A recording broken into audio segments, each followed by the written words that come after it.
Hello, everyone, and welcome to my channel, Emma English Practice. When I was young, I believed life was simple. Not just simple, but guaranteed, smooth, and comfortable.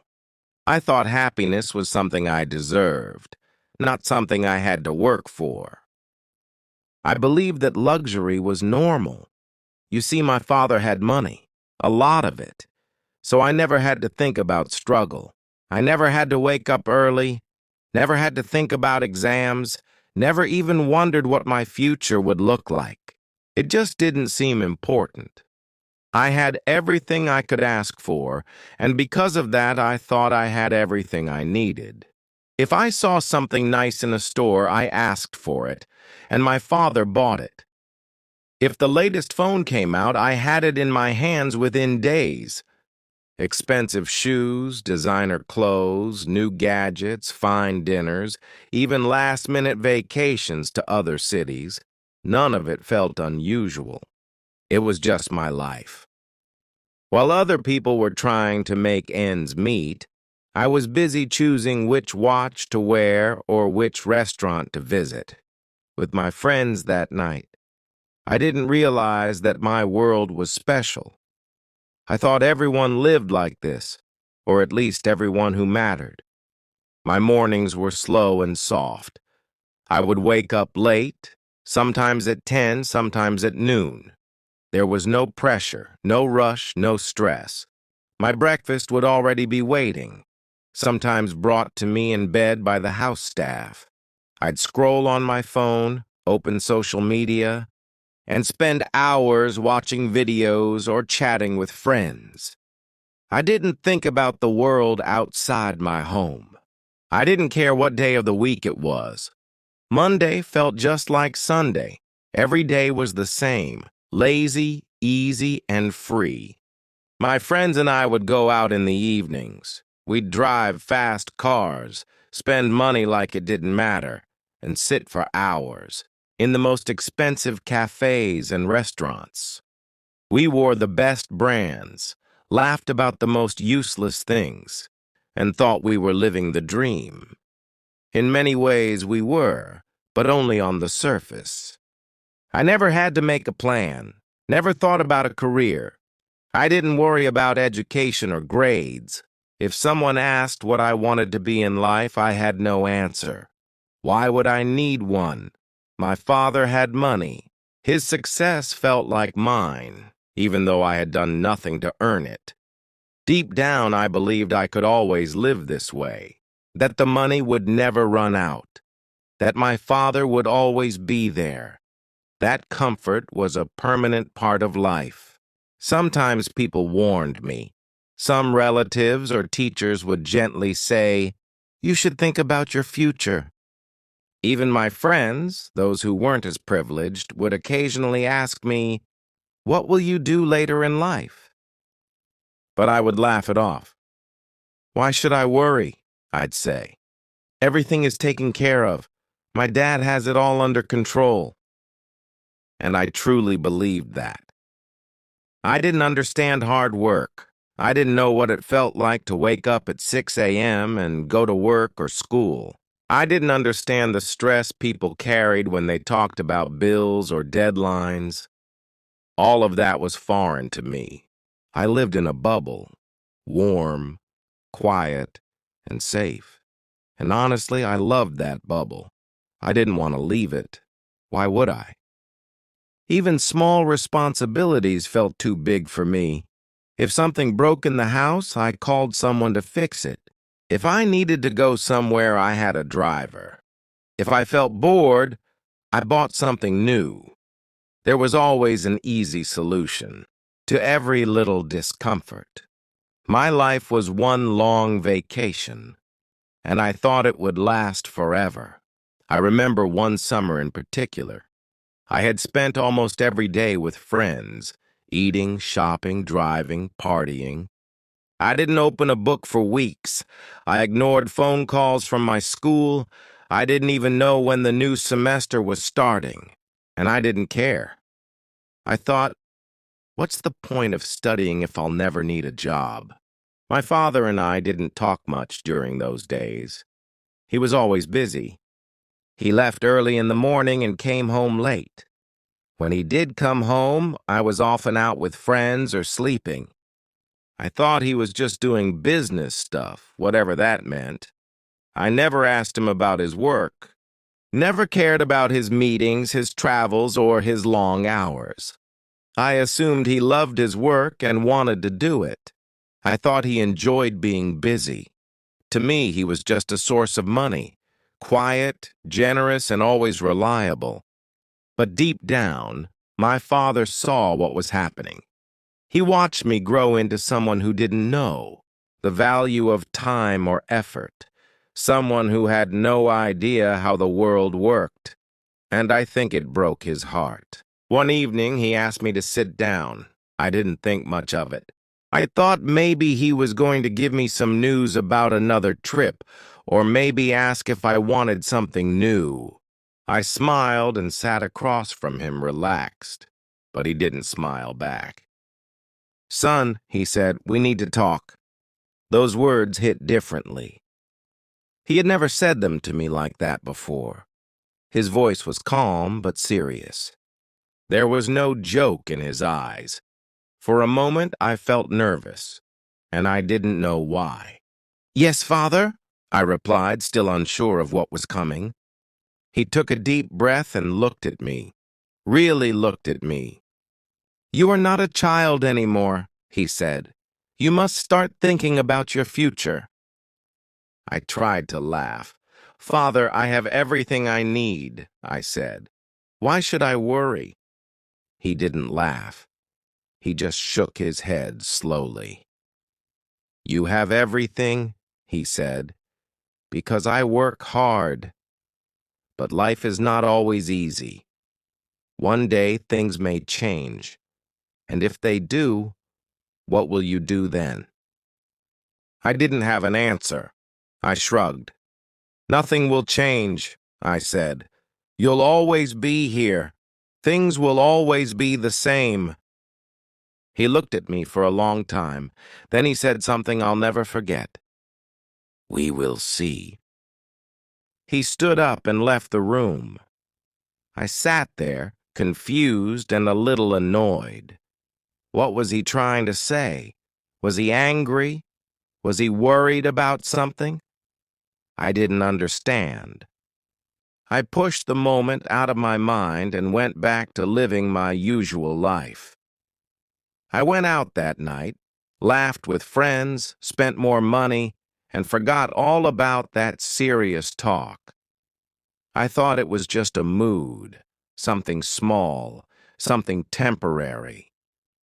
I had no idea that the next morning, everything would begin to change. Chapter 1: The Spoiled Beginning. Every morning I woke up late with sunlight gently pouring into my room and not a single worry in my mind. I had no alarms, no meetings, no responsibilities. My only task was to enjoy the day however I pleased. Some mornings I would stay in bed for hours, scrolling through my phone, watching videos, or messaging friends to plan where we'd meet for lunch. Other times I would call for breakfast in bed, just because I could. Life was easy. Life was soft. Life was mine to enjoy. I didn't go to school regularly. Even when I did, I didn't pay attention. I thought school was boring, and studying felt like a waste of time. Why stress over exams when I already had everything I needed? While other students worried about assignments, I was planning what to wear to the next party or which new gadget I wanted my father to buy me. I had no goals, no dreams, and no sense of urgency. I truly believed life would always be this way, comfortable and carefree. My friends and I shared a similar lifestyle. We met almost every day, driving around the city in expensive cars, eating at the best restaurants, and shopping for things we didn't even need. We wore designer clothes and the latest sneakers, carried the newest phones, and boasted about what we bought last weekend or where we were flying next. It all felt normal. It was the only life I knew. People often looked at us with envy. Some admired us. Some criticized us. But I didn't care. I thought they were just jealous. After all, I didn't do anything wrong. I was just living my life. A life of luxury, provided to me without any effort on my part. My father never said no to me. Whatever I wanted, I got. If I saw something in a store window, I'd take a photo and send it to him, and within days it would be mine. He rarely questioned me. He never asked me why I wanted something. I think he believed he was showing love by giving me everything I asked for. And maybe he was. At least that's what I believed back then. I never thought about how my father earned that money. I didn't ask about his business, his meetings, or his long hours. In my mind, money just appeared. It was always there. I believed that was just how life worked. I thought some people were lucky, and I was one of them. Sometimes, friends who came from more humble families would ask me, "Don't you worry about the future?" I'd laugh and wave my hand as if it were a silly question. "Why should I worry?" I'd say. "My father has everything under control." They'd shake their heads and say, "You can't live off his money forever." But I didn't listen. I didn't take them seriously. To me, those were thoughts for other people, people who didn't live like I did. Even when I heard stories about people losing their fortunes or facing hard times, I always believed that won't happen to us. My family was different. My father was smart, strong, and successful. He would never let anything bad happen. That was my blind faith. And because of that, I felt safe. Too safe. Looking back, I realize how arrogant I was. But back then, I didn't know any better. I lived inside a bubble, protected from pain, protected from struggle, and protected from reality. I thought I was mature. I thought I understood life. But in truth, I understood nothing. One day, everything began to change. It was a regular afternoon. I had just come home from a shopping trip, my arms full of bags, my heart full of excitement. I had bought the latest phone, a new pair of sneakers, and a jacket that cost more than what most people earned in a month. I remember walking into the living room expecting to find it empty as usual. But my father was there, waiting. He was sitting on the sofa, quiet and serious. He looked tired. His eyes weren't smiling like they usually did when he saw me. He gestured for me to sit down. "Son," he said, "we need to talk." At first I smiled. I thought maybe he was going to share some exciting news. Another trip, a new car, maybe even a surprise gift. But he didn't smile back. That's when I realized something was different. "Yes, Father?" I asked, trying to keep my voice light. "You are not a child anymore," he said. "You must start thinking about your future." I didn't understand what he meant. "But Father," I replied, "I have everything I need." He shook his head slowly.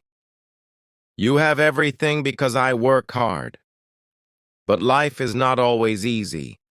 One day things may change, and when they do, what will you do?" I tried to laugh. "Don't worry," I said. "Nothing will change. You'll always be here." But he didn't laugh. He just looked at me with eyes that had seen more than I could imagine. "We will see," he said quietly. That was the first time I felt something strange in my heart, a discomfort, a shadow of fear. I didn't know it then, but my journey had already begun. The spoiled beginning of my life was coming to an end. Chapter 2. The Wake-Up Call. That conversation with my father stayed in my mind, echoing in a quiet corner of my thoughts. I tried to ignore it, of course. I didn't want it to disturb my perfect world. I convinced myself it wasn't serious. Maybe he was just tired or stressed from work. I told myself he didn't really mean it. After all, he had always given me everything. Why would he stop now? But something about the way he looked at me that evening stayed with me longer than I expected.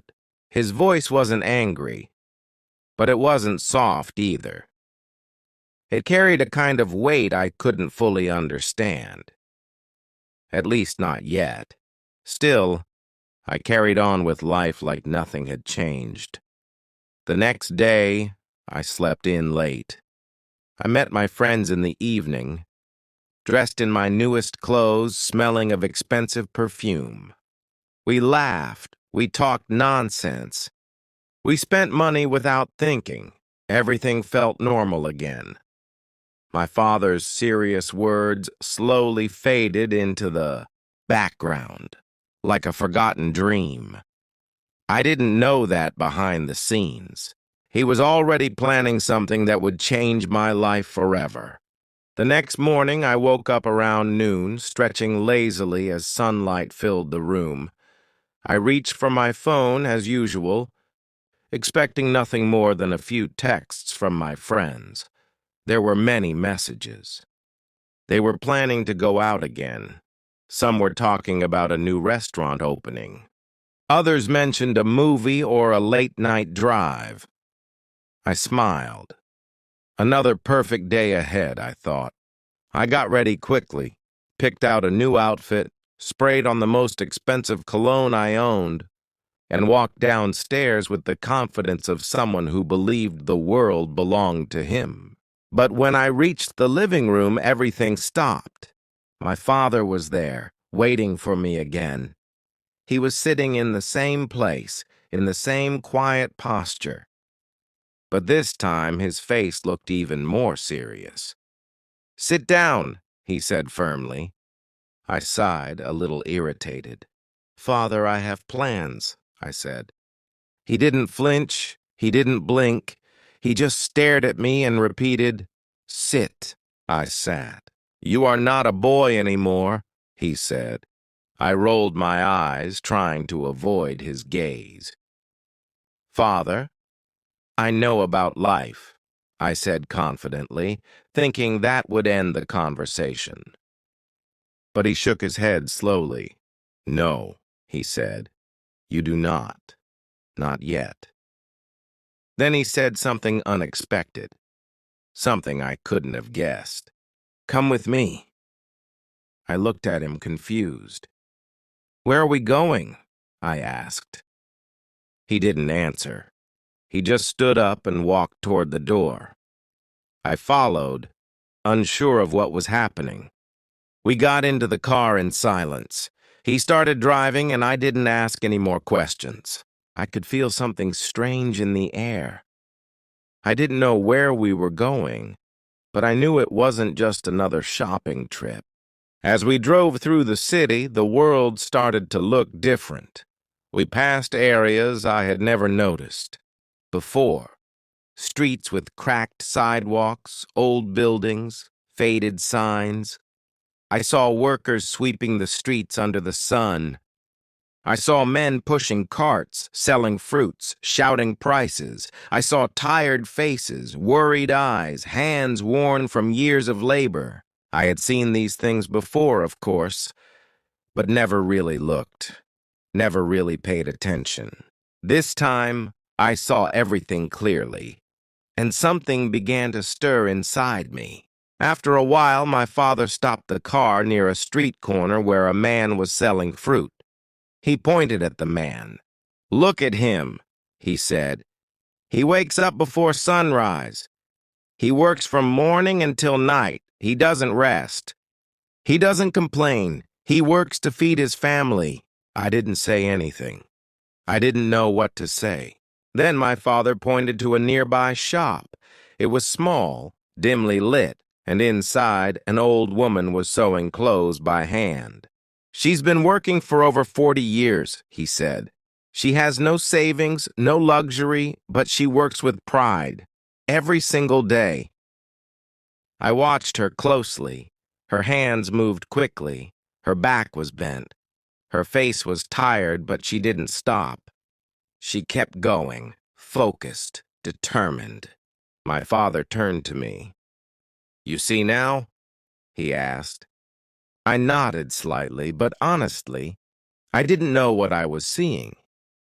I was only starting to understand. My world had never included people like them. I had never thought about lives that were built around survival, not choice. I had never imagined a life without comfort. Then he said something that hit me harder than I expected. "Some people work hard every day and they still struggle. But you, my son, have never worked a single day." His words felt heavy. I wanted to say something. I wanted to defend myself, but I couldn't, because it was true. I looked away. For the first time in my life, I felt small. I felt ashamed. I felt like a stranger in my own city. A city I thought I knew but had never truly seen. We got back into the car in silence. My father didn't speak. He just drove, and I sat beside him, staring out of the window, lost in thought. The images of the man selling fruit and the woman sewing stayed in my mind. They were real people, with real struggles. And for the first time, I realized how far I was from understanding the world I lived in. Something inside me had shifted. I didn't know exactly what was happening, but I knew that my life, my easy, spoiled life, was about to change. Chapter 3, A New View of the World. I thought that drive with my father would be a one-time thing, a lesson perhaps, but nothing serious. But I was wrong. That trip through the streets of reality was only the beginning. My father wasn't just trying to show me something. He was preparing me for a change, a deep change, one that would break the illusion I had lived in for so long. The next morning, I expected life to return to normal. I thought maybe my father had made his point and would go back to work, leaving me to my easy routine. But he didn't. Instead, he stood waiting for me again, just as serious as the day before. "Come," he said. "Again?" I asked, half laughing, trying to hide my discomfort. "Yes," he said without emotion. We got into the car again, but this time I didn't ask where we were going. I had learned that when my father was silent, it meant something important was coming. We drove through unfamiliar roads again, deeper into parts of the city I had never noticed. I didn't know the names of these neighborhoods. I had never needed to. The farther we went, the more the city changed. The clean streets and polished storefronts I was used to disappeared. In their place were cracked sidewalks, faded buildings, and people who walked with purpose, not for leisure, but because they had to. My father didn't speak for a long time. He just drove. But I was watching everything. Something in me had changed. My eyes were open now. For the first time, I wasn't just seeing the world, I was noticing it. We passed a small bakery where a man was loading bread into plastic bags. His clothes were simple, his face tired. He looked like he hadn't slept much, but he moved quickly. He wasn't working for pleasure. He was working because he had no other choice. Nearby, a woman sat under an umbrella, selling vegetables on the sidewalk. The sun was already strong, but she sat there patiently, arranging onions and tomatoes, calling out prices to passing strangers. A little girl sat beside her, doing homework on a small stool. These were the people I had never paid attention to. People who built the city, fed it, cleaned it, moved it forward, all while remaining invisible to people like me. I felt a strange kind of silence growing inside me. I couldn't explain it. I just knew something was shifting in my heart. Eventually, my father pulled the car to the side of a busy road. He didn't say anything at first. He just nodded toward the front window. "Look," he said. Across the street, an elderly man was repairing shoes. He sat cross-legged on a wooden platform, surrounded by tools and worn-out shoes. His hands were rough. His eyes were focused. His body moved slowly, but steadily. I watched as he picked up a torn sandal and began stitching it carefully. There was no pride in his work, only necessity, but there was also no shame. "He's been doing that for 30 years, my father said softly. "No retirement, no vacations, just work." I didn't say a word. I couldn't. Then, without asking, my father got out of the car and gestured for me to follow him. We walked down the street, past shops, vendors, and small houses pressed together. At one corner, he stopped in front of a tailor shop.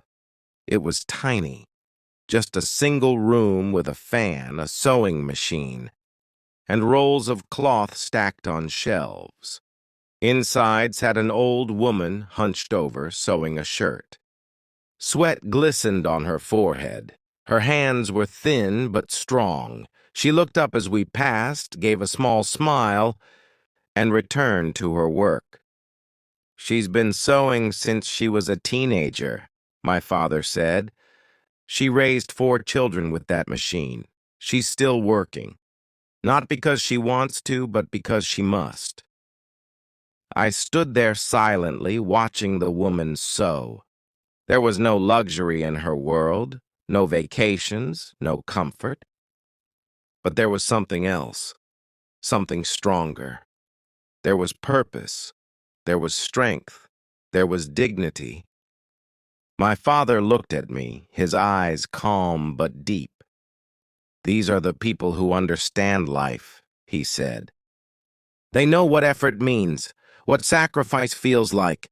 They know what it means to keep going even when life is hard." I lowered my eyes. I felt something heavy in my chest. It wasn't sadness exactly. It was more like realization. Like I had finally opened a door I never knew existed. Behind that door was a world I had ignored my whole life. We returned to the car and sat in silence. My father didn't speak, but he didn't have to. I was thinking, and not just about the people we saw. I was thinking about myself. I had never worked a day in my life, never worried about food or bills or how to survive. And yet, I acted as if I understood the world. I acted like I was grown, but I wasn't. I was just a child wearing expensive clothes. As the car moved through the city, the images stayed with me. The shoemaker, the vegetable vendor, the old tailor. Their faces, their hands, their lives. By the time we returned home, I felt different. I wasn't sure who I was anymore. But I knew one thing. The world was bigger than I thought. And life was much harder than I had ever imagined. Chapter 4. First Day of Real Work. That evening, after we returned home, I was quiet. My thoughts were heavy, my mood unsettled. I didn't go out with friends. I didn't scroll through social media. I just sat in my room, thinking about the faces I had seen that day. The shoemaker, the woman sewing, clothes, the children helping their parents on the streets. I kept asking myself one question. Why had I never noticed them before? The answer was simple yet painful. I had never needed to. My life had been so easy, so sheltered, that I thought hardship belonged to other people. I had lived behind walls made of money and comfort. But now those walls were starting to crack. The next morning, everything changed. I was still in bed when there was a soft knock on my door. My father walked in, already dressed in his work clothes. He looked at me and said, "Get ready. Today you start working." I sat up, confused. "Today?" I asked. He nodded. "Yes, today." A part of me thought he might be joking, but one look at his face told me he was not. I got up, still half asleep, and quickly got dressed. I didn't know what to wear. I had expensive clothes, but none of them felt right for work. Eventually, I put on something simple and walked downstairs. My father was at the table. He handed me a small lunch bag. "What's this?" I asked. "Your lunch," he said plainly. "Can't I just eat at a restaurant?" He shook his head. "No, workers bring their lunch, and today you are a worker." That sentence hit me hard. Today, you are a worker. I didn't know how to respond. So I just took the bag, walked with him to the car, and stayed silent the whole ride to the office. When we arrived, I expected him to take me to his large, beautiful office, the one with the leather, chairs and floor-to-ceiling windows. But he didn't. Instead, he led me through a long hallway and into a small room filled with desks. People were already working, typing, making calls, flipping through thick files. No one looked up when we entered. A man wearing glasses and a serious face stood from his desk. My father introduced us. "This is Mr. William," he said. "You'll be working under him." Mr. William didn't smile. He just nodded once and said, "Follow me."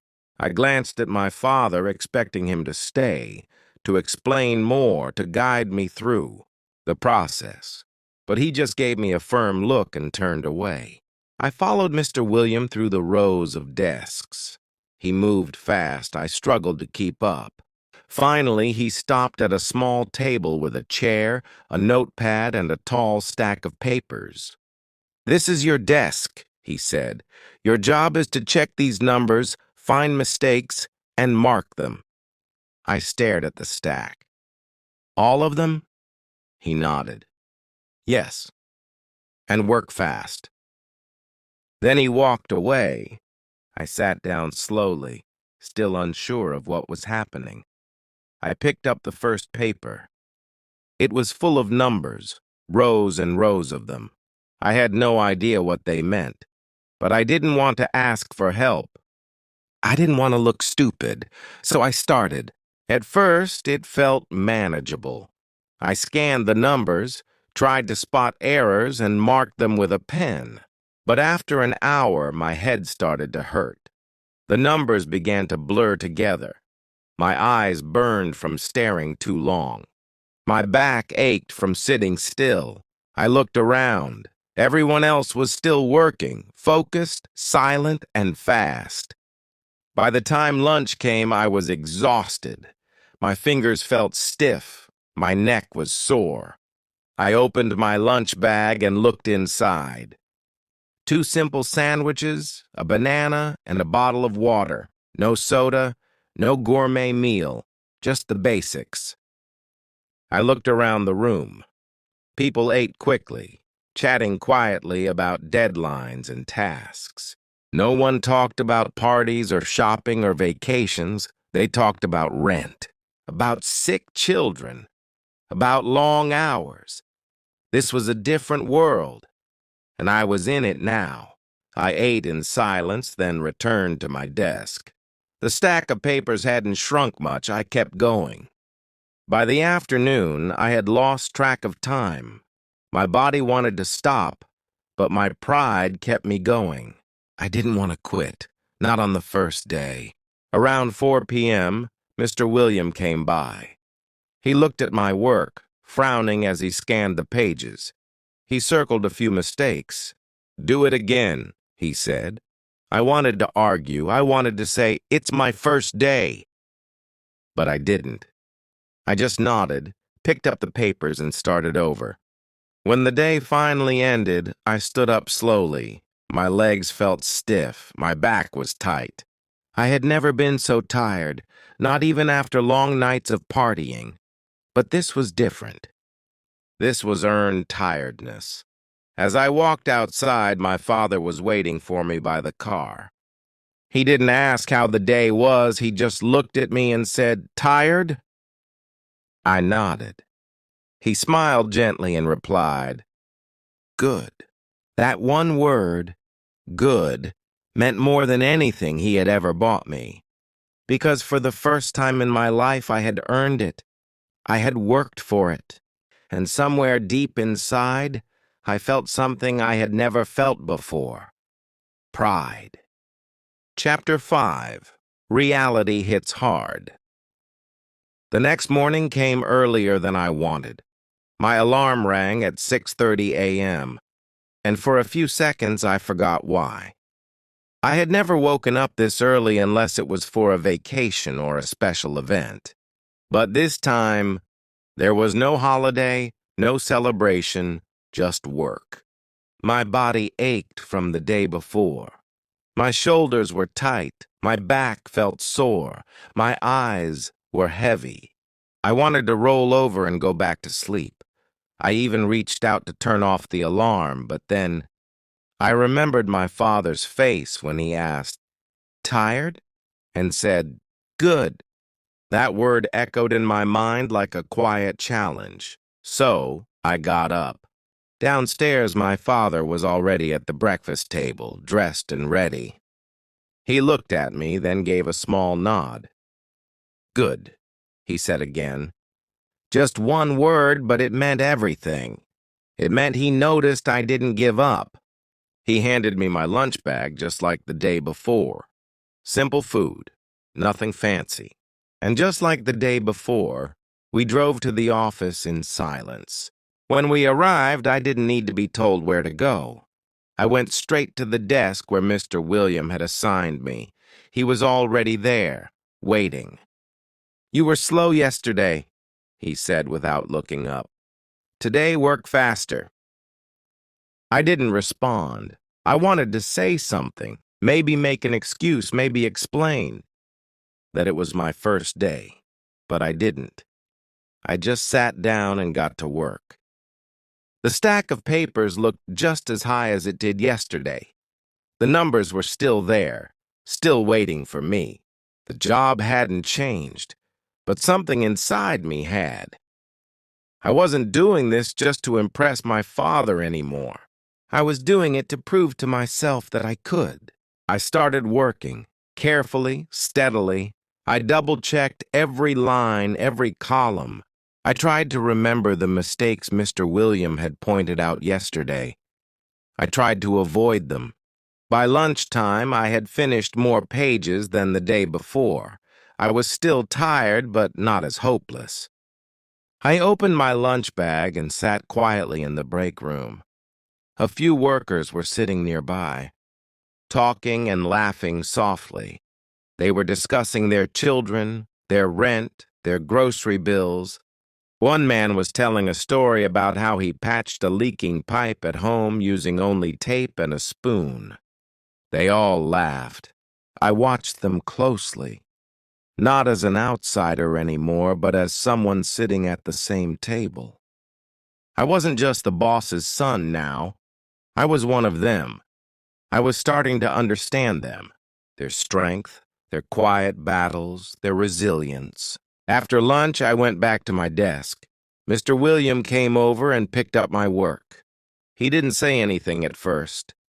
He scanned the pages with his sharp eyes. Then, without looking at me, he said, "Better." Just one word.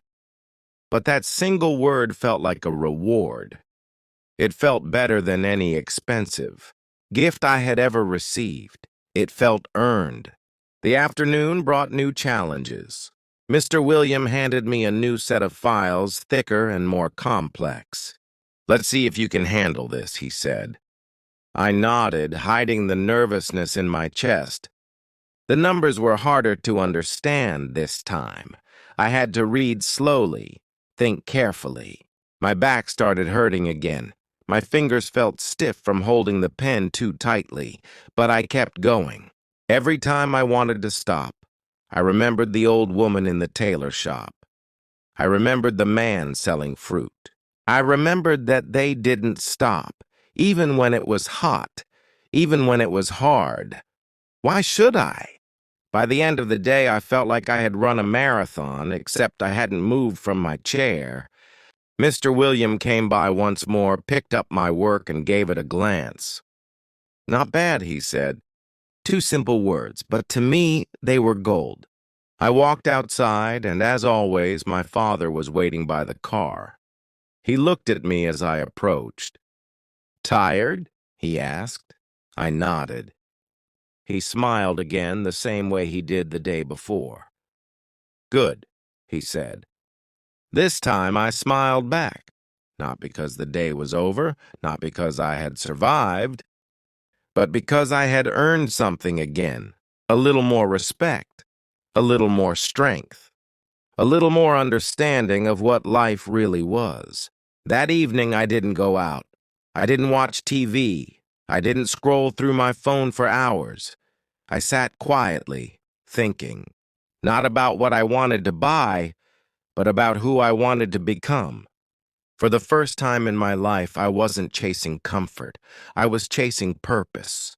The easy life had been sweet, but this life, the one filled with effort, mistakes, and small victory, it felt real, and I was starting to like it. Chapter 6, Becoming One of Them. By the third day, something felt different. My body still ached, and my hands were sore, but there was something else rising within me. Something unexpected. A sense of belonging. I wasn't used to that feeling, especially not in a place like this.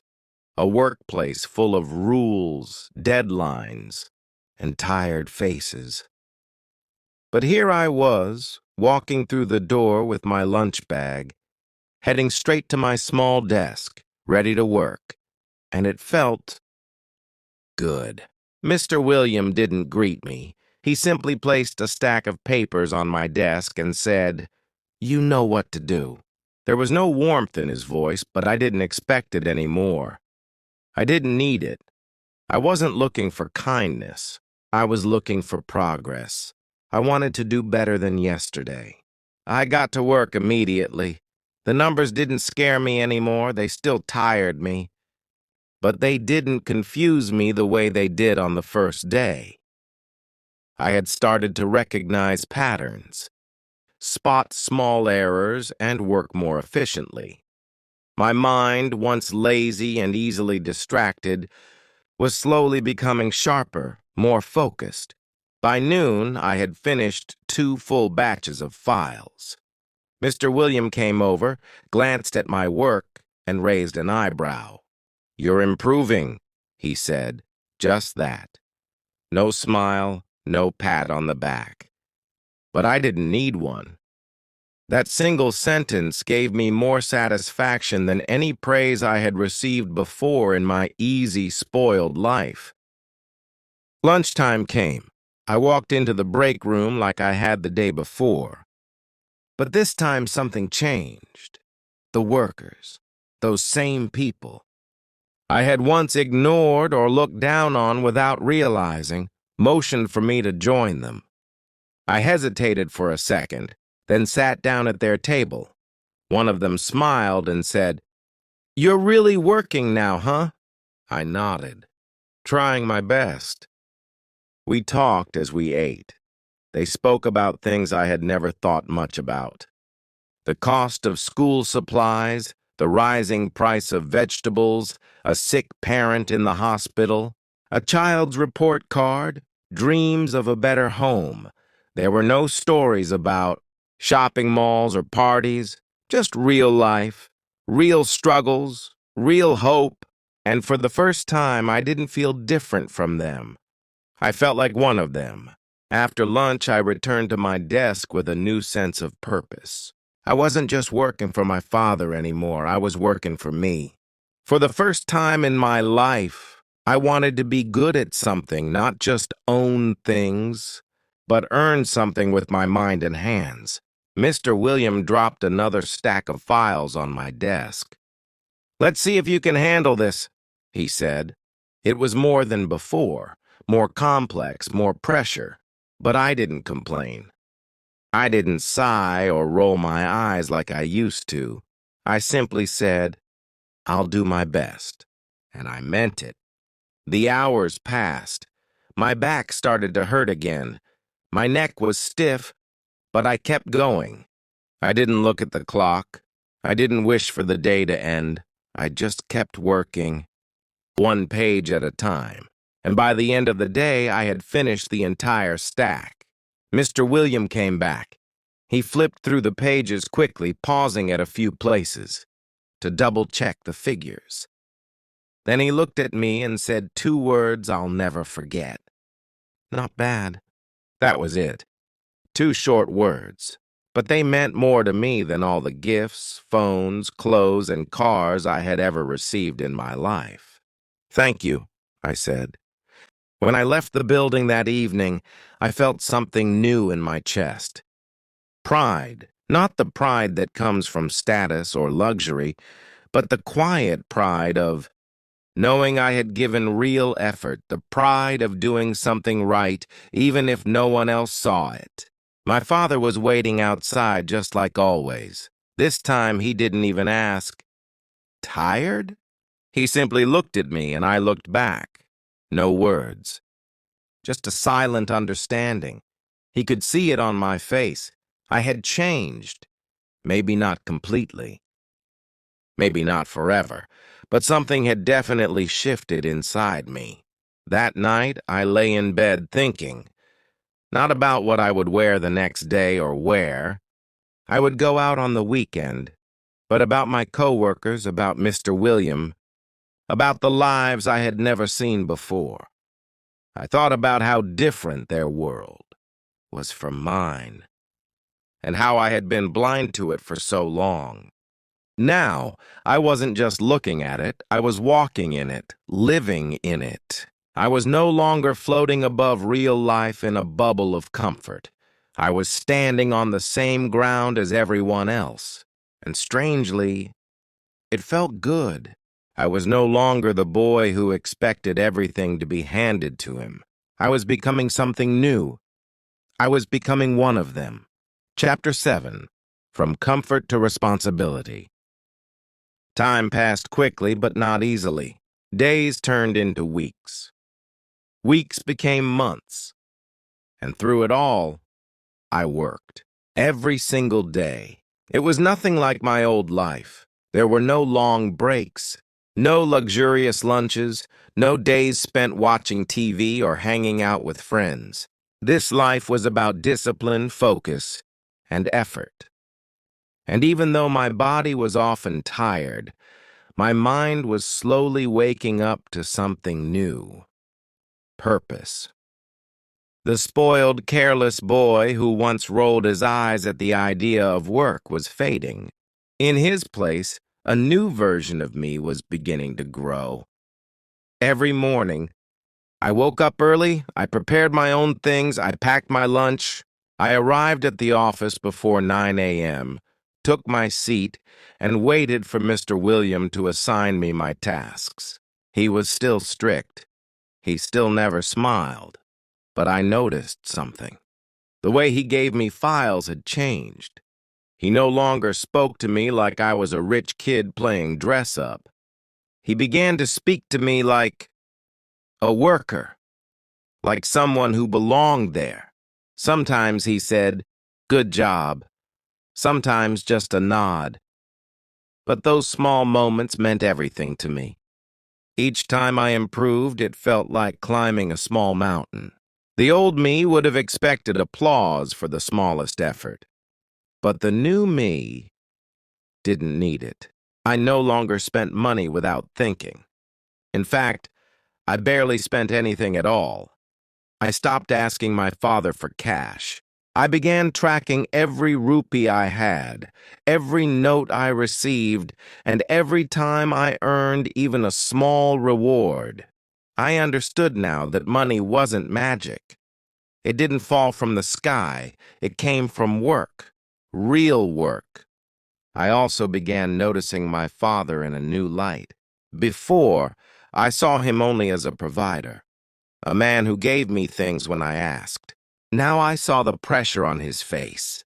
I saw the long hours he spent at the office. I saw how many people came to him for help, advice, or solutions. He didn't just sit in a big office and give orders. He made decisions that affected lives. He managed people, handled crises, and built trust, one day at a time. He didn't just run a company. He carried the weight of many families. And one day, I realized something I never thought about before. One day, he might not be here anymore. That thought hit me like a cold wind. I had lived my whole life assuming he would always be there to protect me. But that wasn't true. And that's when it hit me. If I didn't prepare, I would be lost. I had wasted so many years living in a dream. It was time to wake up. Then one evening, something happened. My father called me into his office. Not the small one where I had been working, but his office, the place I used to walk into only when I needed money. When I entered, he looked up from his desk and stared at me for a long moment. He didn't say anything at first. He just studied me, like he was searching for something. Then he finally spoke. "You've changed," he said softly. I didn't know how to respond. I simply nodded. "At first," he continued, "you were lazy. You didn't care about anything except comfort. You didn't understand work. You didn't understand responsibility." He paused. "But now, I see someone different." I looked at him, still silent. Then, to my surprise, he reached into a drawer and pulled out a small silver key. He held it out to me. I stared at it, confused.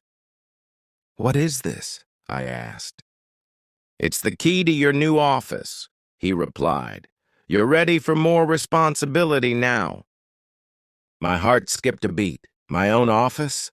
I held the key in my hand. It was small, cold, and heavy. But it wasn't just metal.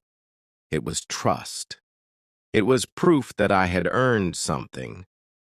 It was a message from my father that I was no longer just his son. I was becoming a man. The next day, I walked into my new office. It was nothing big or fancy, just a desk, a chair, a computer, and a window. But it was mine. I had my own work to do, my own problems to solve, my own place in the company. I was no longer just another employee. I was being trained to lead. The work was harder now. The expectations were higher. I had to think, plan, make decisions. And yes, I made mistakes. I had bad days. I got frustrated, but I didn't give up. I kept going. I kept learning. Because now I wanted something more than comfort. I wanted purpose. I wanted to become like my father, not just successful, but respected, not just rich, but wise. Looking back, I sometimes laugh at who I used to be. I thought life was all about fun and freedom. I thought having money was the goal. But I was wrong. Life isn't about spending, it's about building. And now, I wasn't just living off someone else's effort. I was starting to build something of my own. Final message. Looking back on my life, I often smile, but not because I miss the easy days. Not because I long for the mornings when I woke up without purpose, without pressure, without pain. I smile because I know now how far I've come. I see the difference. I feel the change. I remember the boy I used to be, the one who thought life was a game, who thought money was a magic card that never ran out, who believed that as long as his father was there, nothing would ever go wrong. I used to think responsibility was something for other people. I believed that work was boring, that effort was only for those who didn't have money. I thought I was lucky. I thought I was free, but I wasn't free. I was trapped. Trapped in comfort. Trapped in laziness. Trapped in the illusion that life would always stay easy, that nothing would ever change. I lived without direction. I didn't value time. I didn't value people. I didn't even value myself. And then everything changed. Not because I lost everything overnight, not because of a disaster, but because my father, my quiet, hard-working father, decided to open my eyes. He didn't yell, he didn't punish me, he didn't cut me off. Instead, he showed me. He took me to places I'd never seen. He showed me faces I had never looked at. He showed me hands that worked from morning to night. He showed me the price of bread, the pain behind effort, the dignity in struggle. And then he handed me something even more powerful than a lecture. He handed me a job. At first I thought it was a joke, me, work? But when I sat at that tiny desk, under the watchful eye of Mr. William with my aching back and sore fingers, something inside me cracked open. I began to understand. Slowly, painfully, but clearly, I began to see that real life isn't about being served. It's about serving. It's about earning your place. It's about waking up with a mission, knowing that you're contributing, not just consuming. Every day that I worked, I shed a little more of that old version of myself. The spoiled boy became a student of life. The lazy one became a learner. And eventually, the learner became a leader in the making. I stopped spending without thinking. I stopped wasting time. I stopped needing praise for the smallest things. Instead, I started working in silence. I started valuing people, every person I used to ignore. The security guard, the cleaner, the man who brought tea to the office, the accountant who stayed late, the delivery boy sweating in the sun. I started to see them, not as background characters in my life, but as heroes of their own stories. I respected them, because now I was one of them. One day my father gave me a small silver key. It wasn't just a piece of metal, it was a symbol of trust, of growth, of transformation. It was his way of saying, "You're not just my son anymore. You're someone I can rely on." And that was the greatest gift I had ever received. Not the clothes, not the cars, not the luxury, but trust. Trust that I had become responsible, that I could carry weight, that I could lead. Today, I still work. Every morning, I rise with a goal. I no longer dream of an easy life. I dream of a meaningful one. I still make mistakes, I still struggle, but now I own those struggles. I learn from them, I grow from them. And the funny thing is, I feel freer now than I ever did during my days of comfort. Because real freedom doesn't come from doing nothing. It comes from knowing who you are, from building something with your own hands, from earning the respect of others and of yourself. If you're listening to this and you feel lost, if you've lived your life thinking money is the answer or ease is the goal, I want to tell you this. The easy life may feel sweet in the beginning, but it leaves you empty in the end. The earned life, the life built on sweat, on patience, on learning, that's the life that gives you meaning. It's not always fun. It's not always fast, but it is real. And when you finally look in the mirror and see a version of yourself that you're proud of, not because of what you own, but because of who you've become, that's when you'll know. You've truly grown up.